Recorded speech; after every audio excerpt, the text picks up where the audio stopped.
Assalamualaikum warahmatullahi wabarakatuh. Salam sejahtera untuk kita semua. Perkenalkan, nama saya Siti Andriani. Saya mahasiswi Universitas Pancasakti Bekasi, Prodi Pendidikan Anak Usia Dini.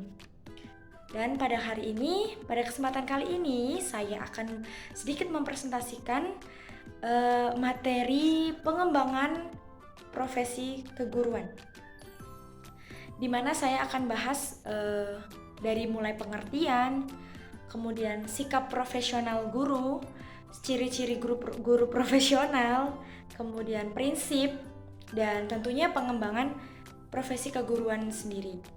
Itu ada strategi, prinsip, jenis-jenis, kemudian yang terakhir adalah implementasi program kegiatan pengembangan profesi keguruan.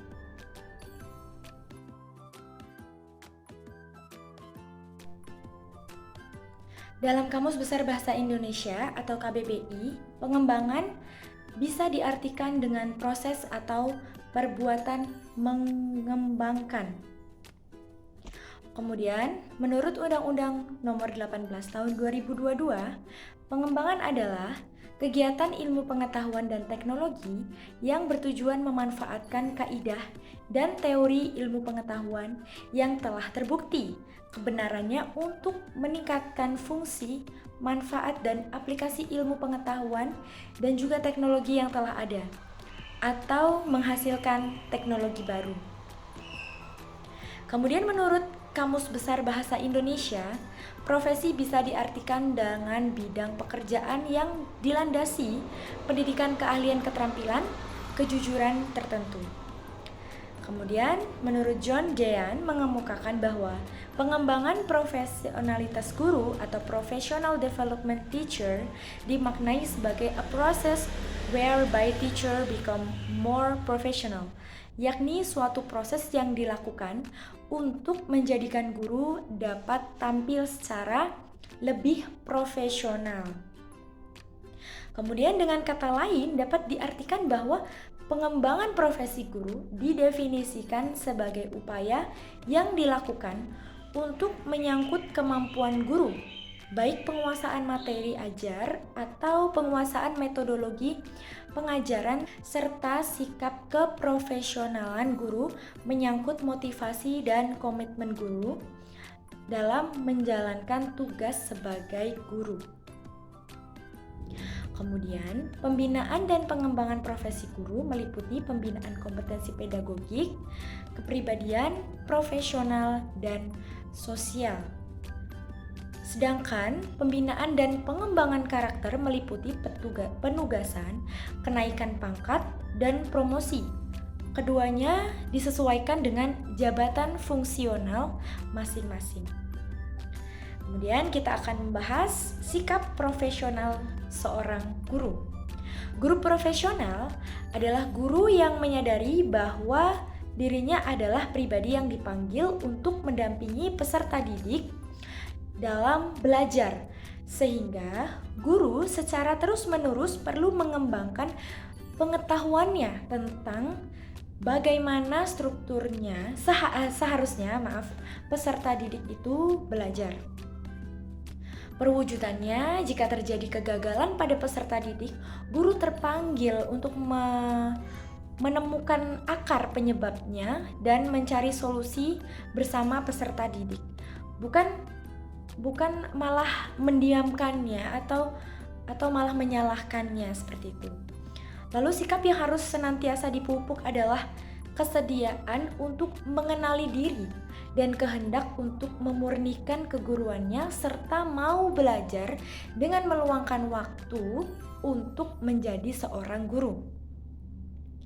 Kemudian,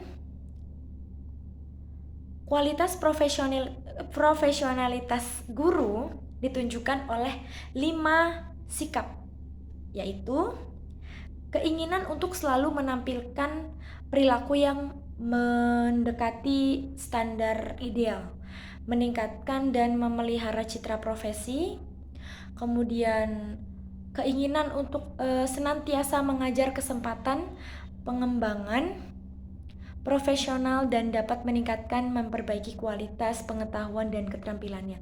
Kemudian yang keempat adalah mengejar kualitas dan cita-cita dalam profesi. Yang kelima, memiliki kebanggaan terhadap profesinya, gitu ya. Lalu kita melihat ciri-cirinya. Ciri-ciri profesional seorang guru itu seperti apa sih? Nah, hasil studi beberapa ahli mengenai sifat-sifat atau karakteristik profesi yang secara taat asas dimiliki dan dijunjung tinggi oleh GPM yang menghasilkan kesimpulan sebagai berikut. Yang pertama, kemampuan intelektual yang diperoleh melalui pendidikan. Kemudian memiliki pengetahuan spesialisasi dan penguasaan metodologi pembelajaran.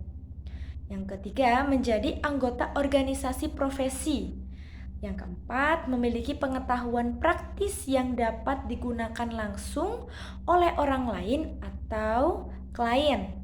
Kemudian memiliki teknik kerja yang dapat dikomunikasikan atau communicable.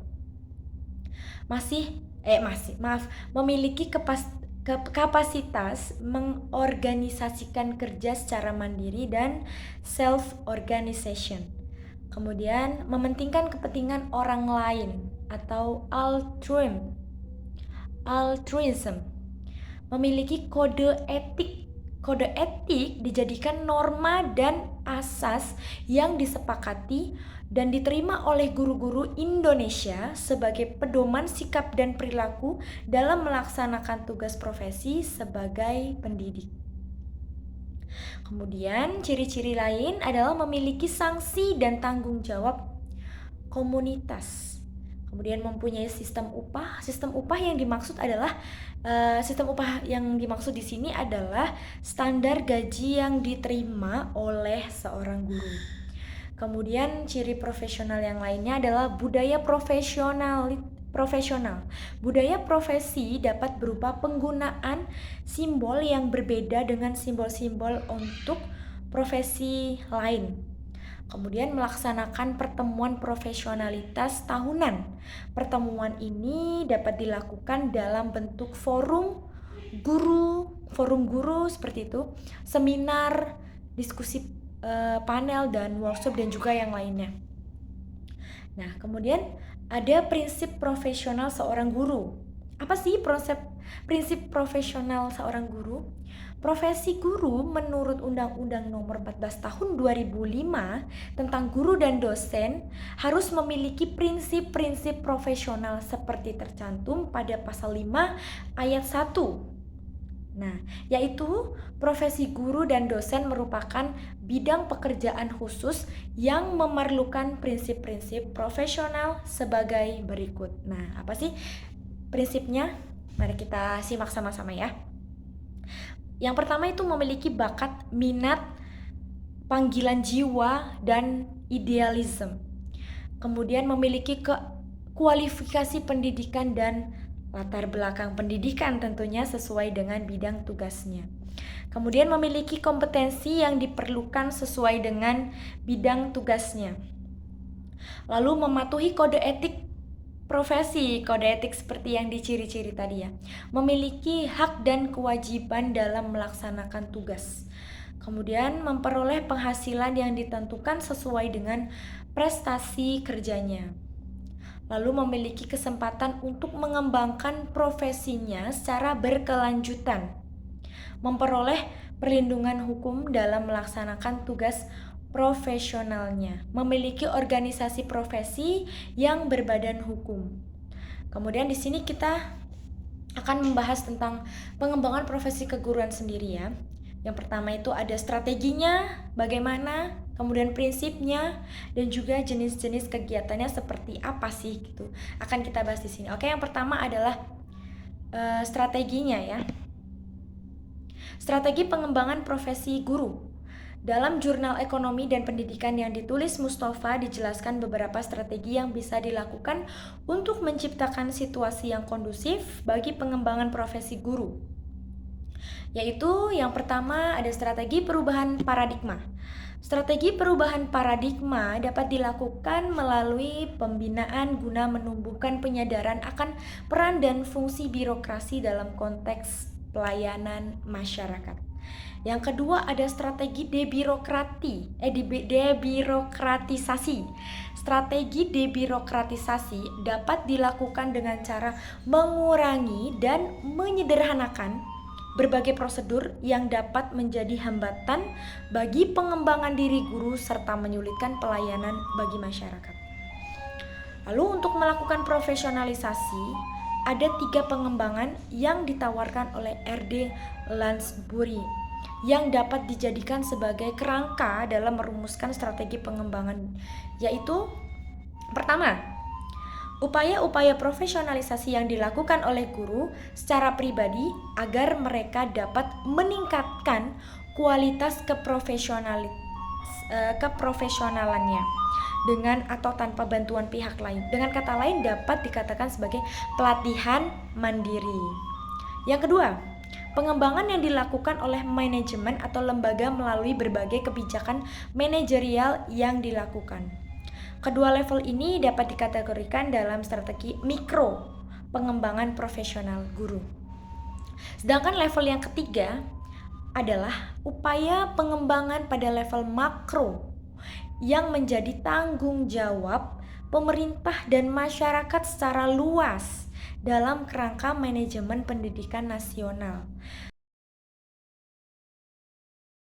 Sudarmawan Danim tahun 2011 menyebutkan ada 2 prinsip pengembangan profesi guru, yaitu prinsip umum dan prinsip khusus.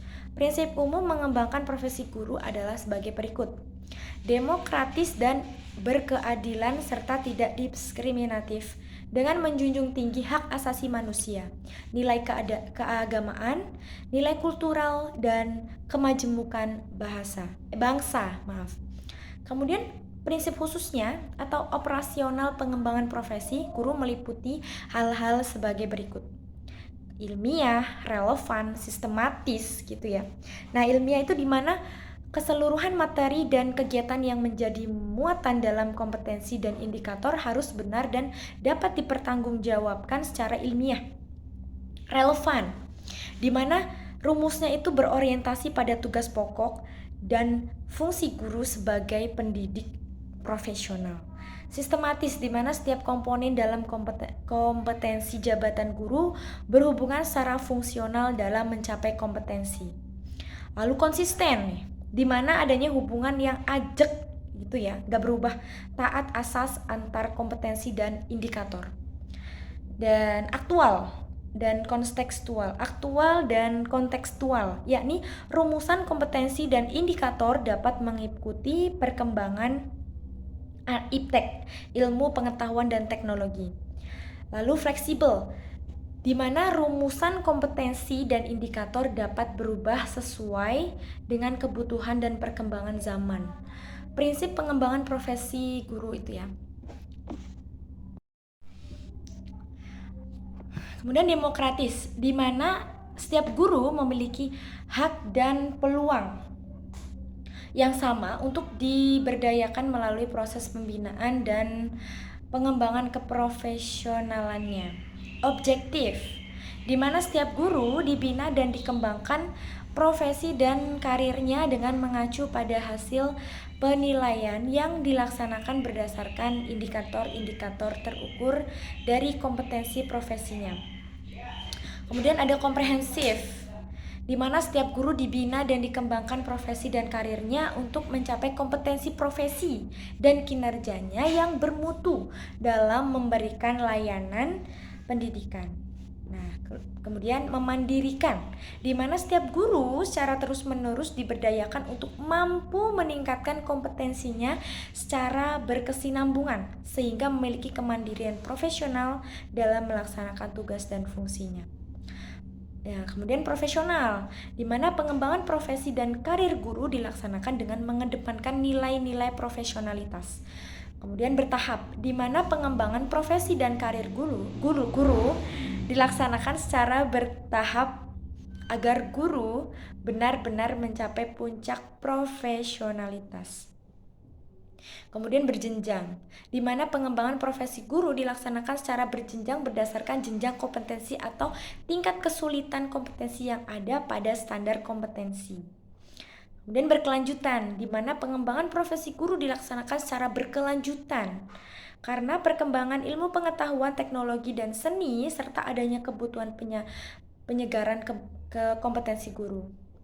Nah, accountable, di mana pengembangan profesi guru dipertanggungjawabkan secara transparan kepada publik. Kemudian efektif, di mana pelaksanaan pengembangan profesi guru harus mampu memberikan informasi yang dapat digunakan sebagai dasar dalam pengembangan keputusan oleh pihak terkait. Dan yang terakhir adalah efisien, di mana pelaksanaan pengembangan profesi guru harus didasari atas pertimbangan penggunaan sumber daya seminimal mungkin untuk hasil yang optimal. Nah, kemudian ada jenis-jenis kegiatan pengembangan profesi guru nih. Jenis-jenisnya menurut Soudarwa dan Nim tahun 2011 juga, apabila dilihat dari sisi prakarsa lembaga, pengembangan profesi guru dilaksanakan melalui berbagai strategi dalam bentuk pendidikan dan pelatihan atau diklat maupun bukan diklat. Antara lain, yang pertama pendidikan dan pelatihan ya. Itu ada in-house training atau IHT, in-house training. Yang kedua ada program magang, kemudian ada kemitraan sekolah, kemudian belajar jarak jauh, pelatihan berjenjang, dan pelatihan berjenjang ya. Dan yang pertama itu dan juga kursus singkat di perguruan tinggi atau lembaga lainnya. Terus pembinaan internal oleh sekolah, pendidikan lanjut, nah gitu ya. Lalu ada di sini non pendidikan dan pelatihan, yaitu ada diskusi masalah pendidikan, kemudian seminar, workshop, penelitian, penulisan buku atau bahan ajar, pembuatan media pembelajaran, pembuatan karya teknologi atau karya seni gitu ya. Nah, yang terakhir akan saya bahas implementasi program pengembangan profesi keguruan di Indonesia. Nah, Peraturan Pemerintah Nomor 74 Tahun 2008 tentang Guru dan Peraturan Menteri Pendidikan Nasional Nomor 18 Tahun 2007 tentang sertifikasi guru dalam jabatan menyebabkan perlu adanya penyelenggaraan sertifikasi profesi guru melalui penilaian profesional melalui penilaian portofolio atau melalui pendidikan profesi yang diselenggarakan oleh lembaga pendidik dan tenaga kependidikan yang selanjutnya disebut LPTK, Lembaga Pendidik dan Tenaga Kependidikan. Nah, LPTK merupakan perguruan tinggi yang ditunjuk untuk pelaksanaan proses sertifikasi gitu ya, menurut Permendikbud nomor 62 tahun 2013. Nah, LPTK yang dipilih merupakan perguruan tinggi yang terakreditasi dan ditetapkan oleh pemerintah. Nah, sertifikasi guru sebagai upaya meningkatkan mutu guru yang diikuti dengan peningkatan kesejahteraan guru. Diharapkan dapat meningkatkan mutu pembelajaran dan meningkatkan mutu layanan bimbingan dan konseling yang pada akhirnya meningkatkan mutu pendidikan di Indonesia secara berkelanjutan. Bagi peserta sertifikasi yang belum dinyatakan lulus, LPTK Rayon merekomendasikan alternatif untuk melakukan kegiatan mandiri untuk melengkapi kekurangan dokumen portofolio atau mengikuti pendidikan dan pelatihan profesi guru, diklat atau diklat profesi guru dan PLPG yang diakhiri dengan ujian. PLPG diakhiri dengan ujian kompetensi guru atau UKG yang dilakukan oleh LPTK, penyelenggara sertifikasi guru dengan mengacu pada rambu-rambu ujian PLPG. Uji kompetensi meliputi uji tulis dan uji kinerja atau praktik pembelajaran. PLPG sangat diperlukan dalam meningkatkan atau mengembangkan sumber daya manusia dalam suatu lembaga pendidikan. PLPG juga penting untuk membantu meningkatkan kemampuan sumber daya manusia dengan lebih baik. Selain itu, PLPG akan membawa keuntungan bagi lembaga pendidikan sehingga akan tercipta tenaga-tenaga pendidik yang profesional serta berkompetensi pada bidangnya masing-masing.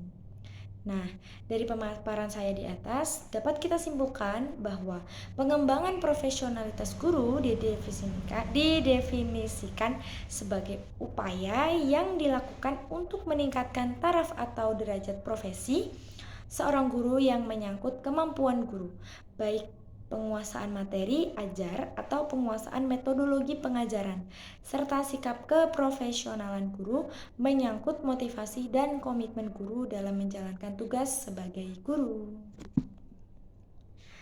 Baik, terima kasih. Itu saja yang dapat saya sampaikan. Semoga bermanfaat. Saya akhiri. Wabillahi taufiq wal hidayah. Wassalamualaikum warahmatullahi wabarakatuh. Dadah.